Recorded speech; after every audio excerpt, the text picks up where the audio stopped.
Hi, I'm Dr. Erin McLaughlin from Hazeldean Family Chiropractic. Today I have a really important tip for you as well as your children when you're using your tablets at home.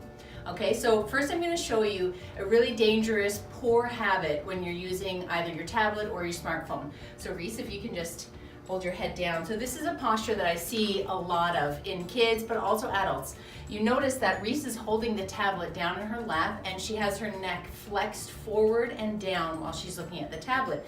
This increases the pressure on the spinal cord and causes a lot of tension and eventually leads to very poor posture. Now, what we do at home and what I think would be a great idea for you to do is to pick up a great stand like this for your tablet. Now, we picked one up online. It clips in, you saw how easy that was.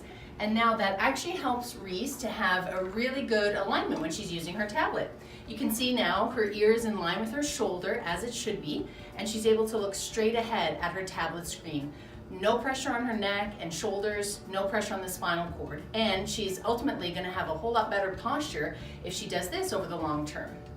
So that's my tip for today. If you have any questions, you can contact us at Hazeldean Family Chiropractic.